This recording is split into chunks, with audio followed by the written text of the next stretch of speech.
Hi, welcome to day 21. Our journey is closing. And whenever this happens, I'm always blessed by the fact I get to help people grow. Because hopefully you found some real value and joy in this program. And it helped you not only overcome addiction, but begin to learn how your brain actually works. Begin to change who and what you are now so you can become who and what you want to be later on. And this is all about onward. So as we wrap up, let's review. How did you feel when you started? Overall with your addiction recovery, with your addiction, wherever you happen to be. And how do you feel now? On a scale of 1 to 10, about how knowledgeable you are about addiction and about recovery and about how your brain works on a scale of 1 to 10, where were you at the beginning? And where are you now? This is our measure of growth, because as long as we're moving toward a goal and as long as we're growing, we can begin to really change.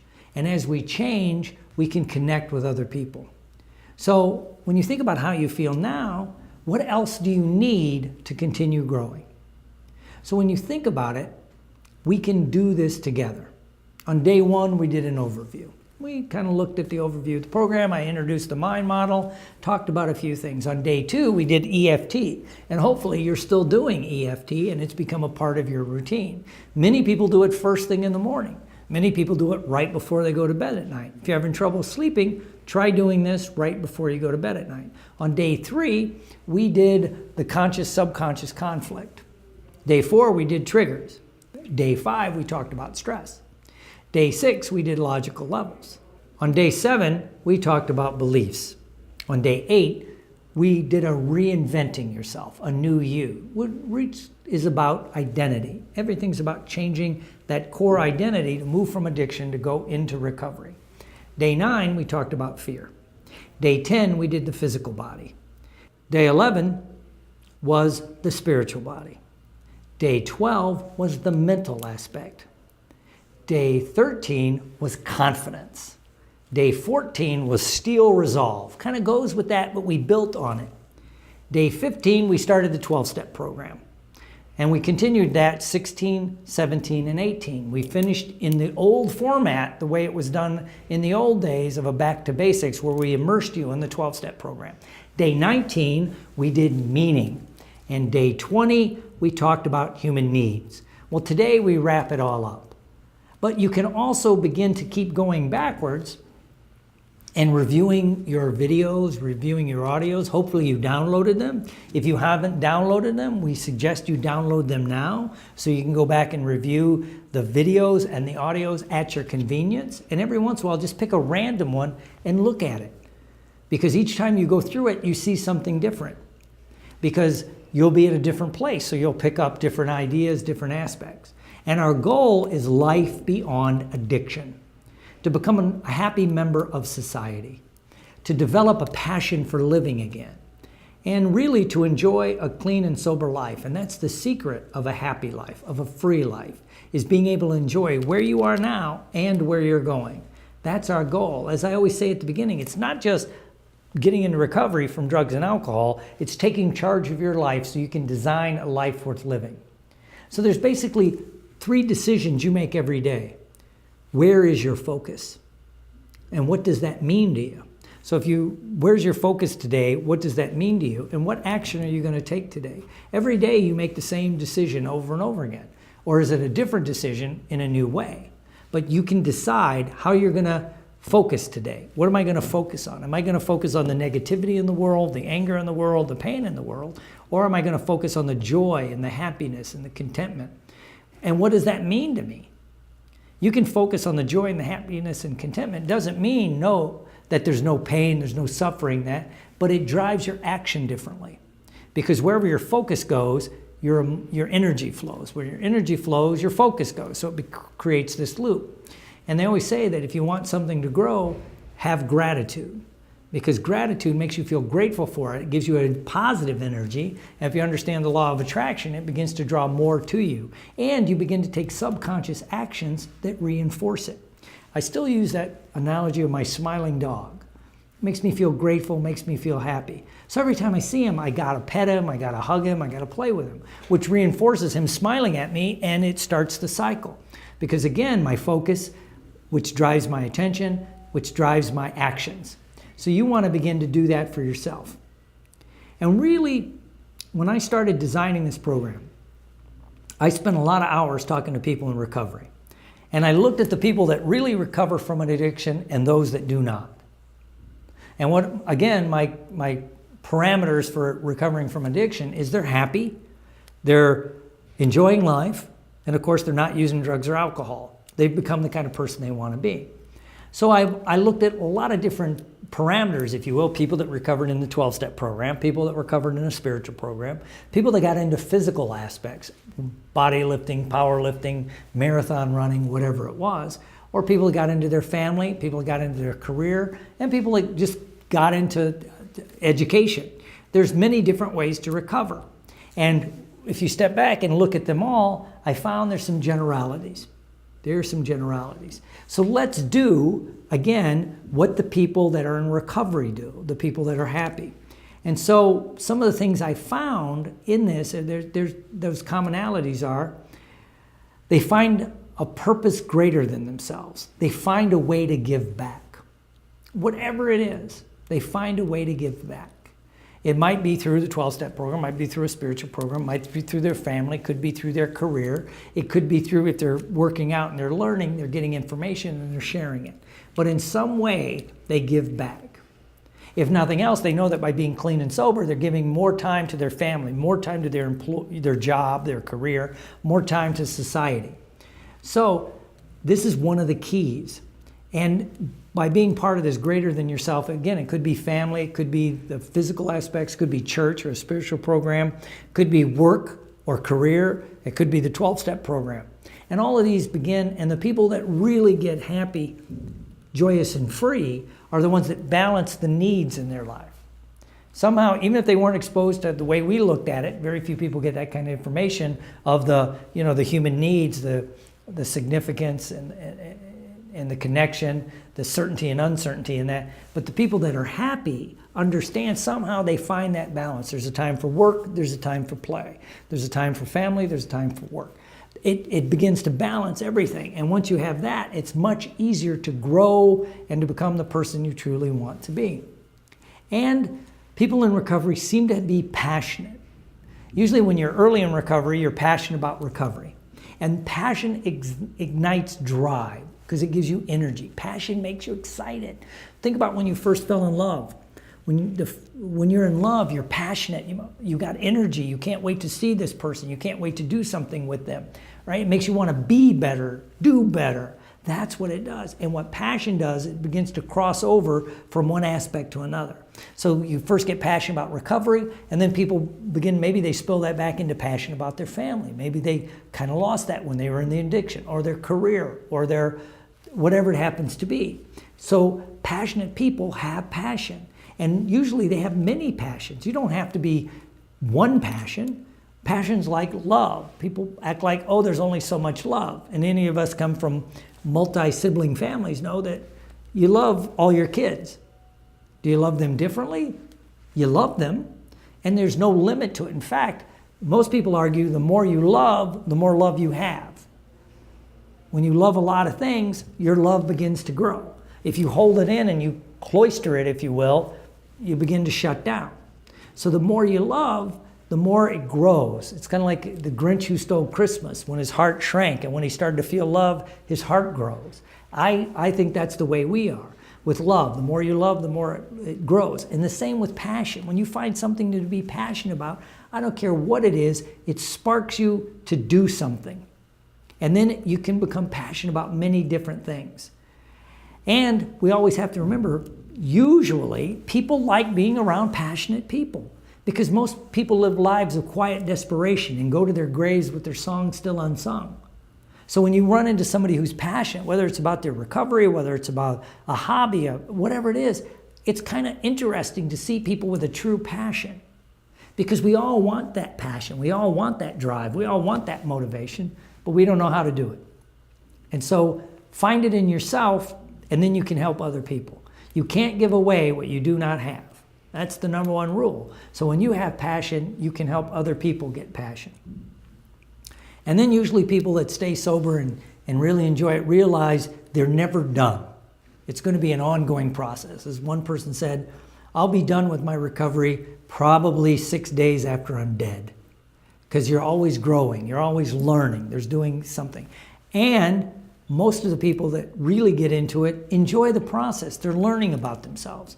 You spent 21 days learning about how your mind works, how your brain works, about recovery, about all these aspects. Interesting. Most people don't know that. So you do, so you can have fun with it. And by enjoying the process, now you can learn more about how your mind works, whether it's psychology, hypnosis, neurolinguistics, EFT, mindfulness meditation. There's all this wonderful stuff you can learn and grow and help you change who you are. And lastly, as we begin to do this, it's been said that addiction is a disease of non-connection. It disconnects you from other people. A lot of us started drinking or drugging because we didn't have a connection maybe with other people. You couldn't connect with your friends or your family or wherever it happens to be. But then the nature of the addiction makes you disconnect even more, and then the only thing you're connected to is the addiction, which is not a good thing. And so then when we go to disconnect from the addiction, now we're doubly disconnected. We're not connected to friends or family. Now we're disconnected from the addiction and usually the lifestyle with the addiction. Now, so you have to reconnect. You have to learn how to reconnect. First of all, you have to connect to yourself. That's the true thing. Then if you connect to yourself first, you can connect healthily to other people. But if you connect to yourself first, then you connect to your mission or your purpose. What do you want out of life? That gives you a different viewpoint.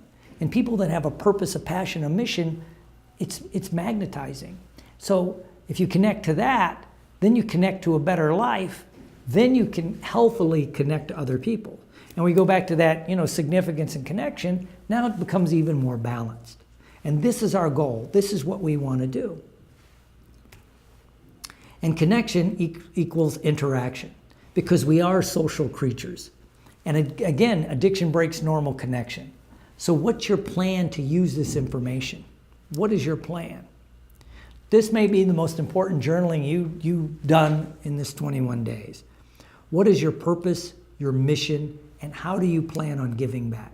What are you going to do with this information that probably less than 1% of the world gets exposed to? When you mention hypnosis, neurolinguistics, all these kind of things, people go, yeah, I really know about it. No, they don't. You might be surprised to know that most medical doctors, most psychologists, most psychiatrists, most social workers, even I know most alcohol and drug counselors, really don't know anything about hypnosis or neurolinguistics. They might have read an article, they might have read a book, but they don't really understand it. So the few people that know this walk around in amazement because they don't realize all this information, how people interact with human needs, how your mind actually processes information, what drives people, how can you do this kind of stuff, how can you reinvent who you are. You've been given a key very few people have. So again, what is your purpose, your mission, your passion? How are you going to give back? How are you going to use this information? Right? And what are your passions going to be? What are you going to get more passionate about later on? And how can you enjoy the process even more? How can you enjoy the process even more? As you think about that, that's where you can really begin to connect. Again, first with yourself, then with your purpose and mission, then with life, then with other people. And as you do this, you get to a place very few people ever get to. So now we're going to watch a video of my dear friend Tony Robbins. So let's watch this one together.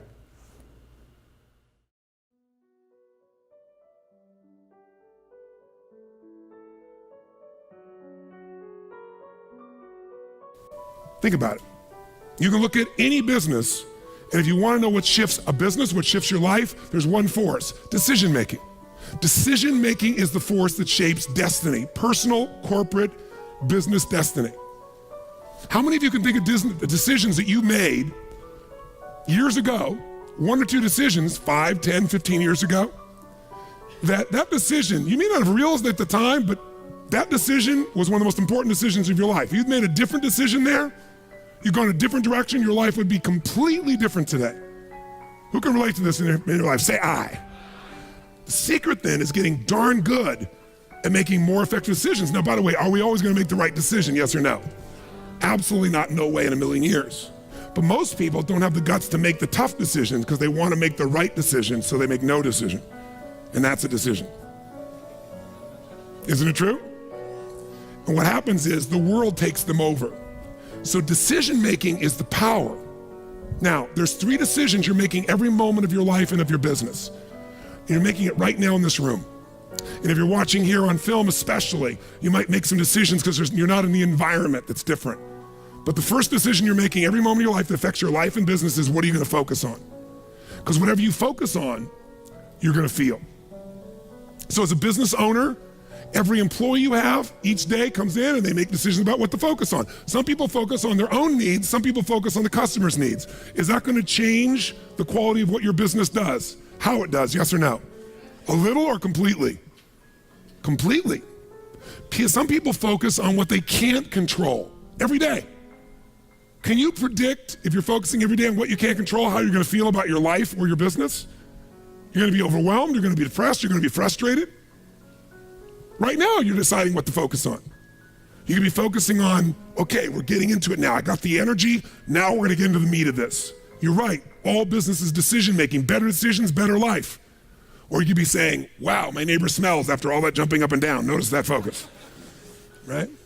Whatever you focus on, you're gonna experience though, true? Now, some people make a decision and then they focus on the decision about how it didn't work out versus what they learned. Because there are gonna be plenty of decisions that don't work out. In fact, probably if we were honest, most of us forget them. But most of our decisions aren't necessarily the right decisions if we make gutsy ones. But the ultimate decision is the ability to choose again. So focus is a decision.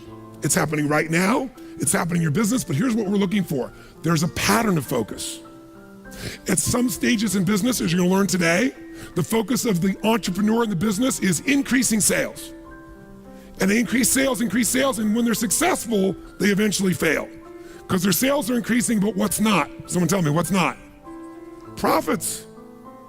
Some people are totally focused on profits. Can you make any company profitable, yes or no? Sure you can. Cut enough stuff, you can make any company profitable for a while. A day, a week, a month, a year, a decade. True? At different stages in the business, you must change your focus. There's a life cycle to a business. If you're gonna make effective decisions, you gotta know where you are on that life cycle.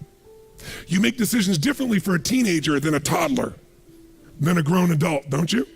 Same thing's true in a business, in your life. So if you're gonna control your life, the way you take control is by making new choices. If you don't like how things are, what do you gotta do? Change it. And to change it, you have to make a decision. And by the way, leaders make decisions. That's what makes somebody a leader. They have the guts to make the most difficult decisions nobody else has the guts to make. And they know they're gonna be wrong. But if they're wrong, what will they do? They'll know what they want, they see it's not working, and they'll do what? Change it, which means they'll make another decision, do something new, and see if it works. That's the essence of how we grow. So first decision controls your life is focus. Lots of patterns. Some people focus on what they can control, some focus on what they can't control. Some focus on customers, as I said, some focus on themselves. If you've made this whole business about meeting your needs, you can run a successful business, but it'll be a job. Because you'll never be able to sell it. Because if it's just meeting your needs, it's not a system. It demands your attention, your connection. It's giving what you want. But ultimately, it's not going to give somebody else what they want, so you can't sell it. If you can't sell your business, if you don't have an exit strategy, you have a job. I don't care how successful the business is. That doesn't mean you have to sell the business. But one of the most important decisions you make in business is, ultimately, if I was going to sell this, if I chose to, I have to know who would I sell this to so that I have long-term value, not just an income along the way. I have this critical mass hit. I get a multiple of my business. And most people don't have a clear exit strategy. They think I'll come up with that someday. You got to start with that end in mind. That's got to be part of your focus if you're going to be successful in your business. I can remember a gentleman who's built CAA in Hollywood. It was the largest, most successful agency, right? Michael Ovitz, remember that name?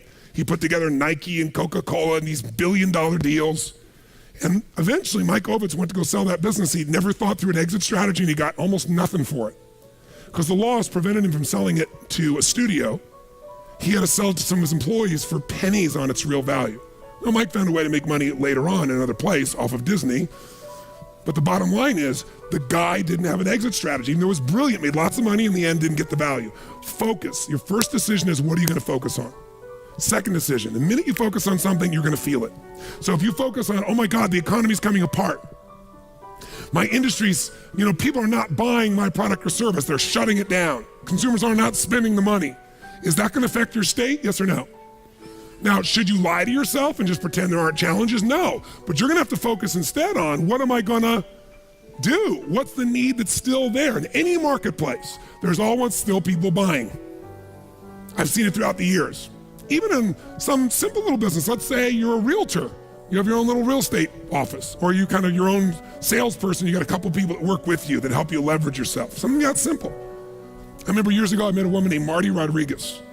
She's from the town I grew up in. She came to one of my seminars, and then she would be sitting in the front row, and in a year, I may have done 25 seminars. She was probably at 10 of them, same seminar, in the front row. This is a woman who was the #1 real estate agent for Century 21 in the free world. 9 out of 11 years. I watched her in good times make money, in the worst times make money. A few years ago, she sold more real estate in the city she's from than the entire multiple listing service of other agents combined. One person. Now she built it into a business. She's got a whole team that runs it, but it's still her. She built the brand. How does she do well when it's going horrible? She says, I love when the economy gets terrible because it gets rid of all those flaky realtors. All those flaky mortgage brokers. There's so many of them. They got in the business, was going up, and they all got successful because they were on a trend. When the trend crashed, they all left me all the business. She loves these times. But the reason is her focus is different. Does that make sense? Completely different focus. So when you're focusing, you got to decide what I'm going to focus on. But as soon as you focus on something, even if it's not true, you're going to feel it. So if you think someone tells you, someone screwed you over, they took advantage of you, and you're like, what? And you're all upset, and you picture it in your mind, and now you're angry. And then later you go to confront this person, and you find out it wasn't true. Who's ever had something like this happen and felt like an idiot? Raise your hand and say, I. But when you focus on it, does it control you? Do you feel it? Yes or no? So just write, focus equals feeling. Whatever you focus on, you're going to feel. And as a leader, you're going to have to manage those feelings. And you're going to do it by managing your focus. By the way, if you're going to lead other people, do you have to create a focus for the company, for the organization to be successful? Yes or no? You got to find yourself, what are people focusing on? It's affecting all the decisions in the company. So as soon as you focus on it, finally get to decision number 2. Decision number 2 is, what does this mean? When you focus on something, you got to give it a meaning. Is this the end or the beginning? If you think this is the end of your business, the end of opportunity, the end of our economy, are you going to feel differently and act differently than if you think it's the beginning? Yes or no? See, the difference between Joe Kennedy with $4 million in 1929 and Joe Kennedy with $180+ million in 1932, that big a jump, different focus, different meaning. When everybody else said it was the end and they were focusing on how to survive, he was focusing on how to take market share. He was focusing on what the opportunities were. The meaning for him was, is this the greatest opportunity of my lifetime? There'll never be another time like this. And he made enough money in that time that took care of all his heirs after that for decades to come. All because he had a different focus and a different meaning.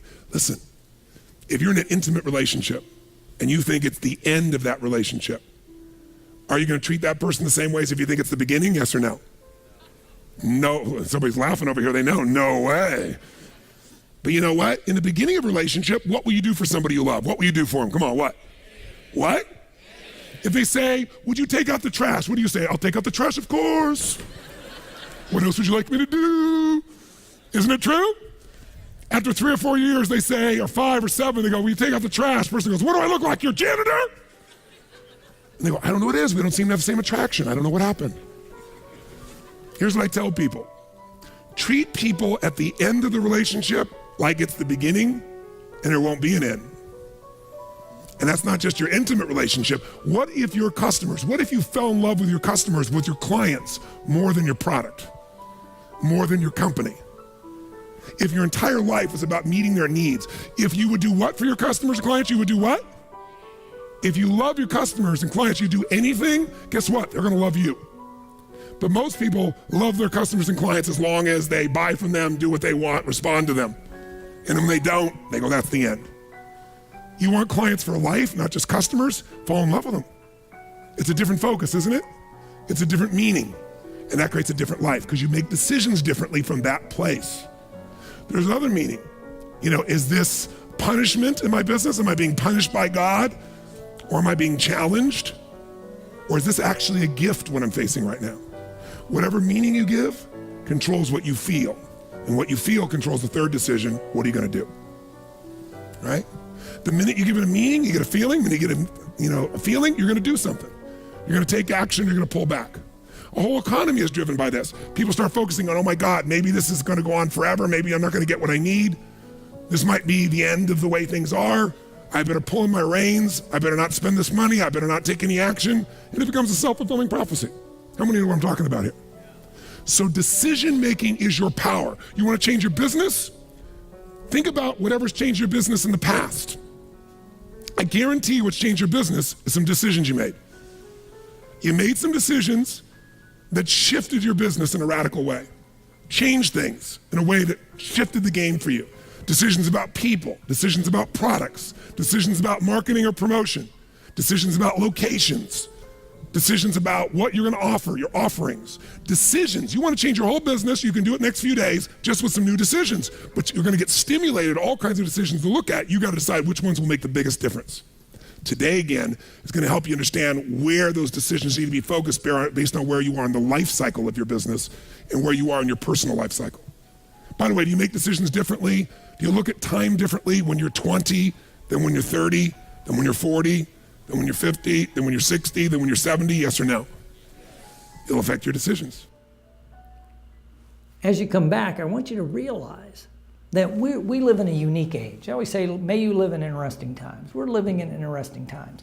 Never before do you have all this wealth of information at your fingertips. We're doing this online. We couldn't have done this 10 or 15 years ago. You did this program online. Now think about the wealth of information that's online. A lot of it free.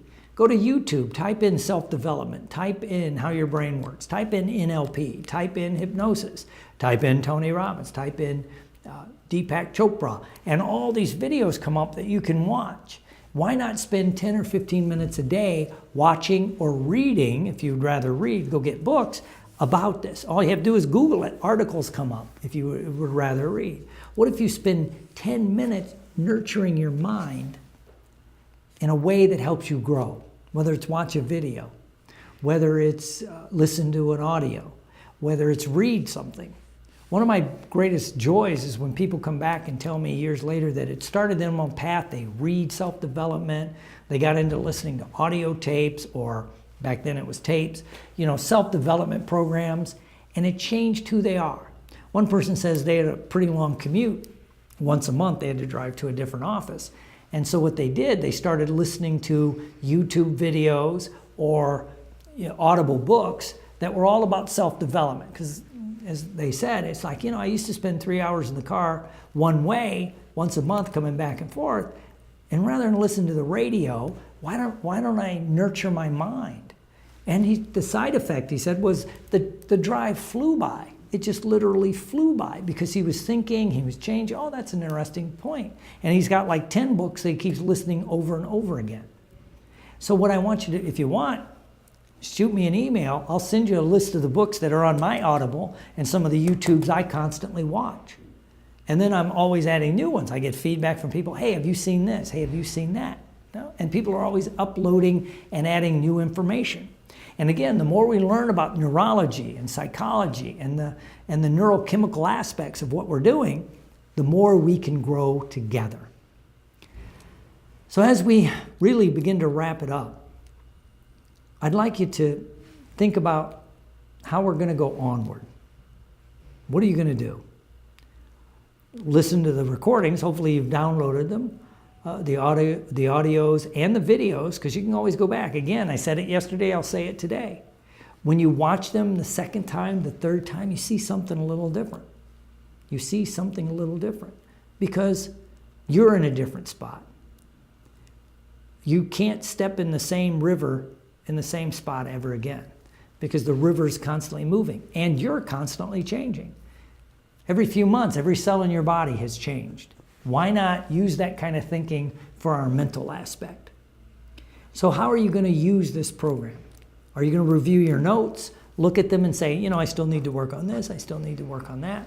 Are you going to get more active? Are you going to be constantly aware of your triggers? I always say be prepared, because it's been 21 days, but you may have a trigger hit you in 60 or 90 days you weren't even prepared for.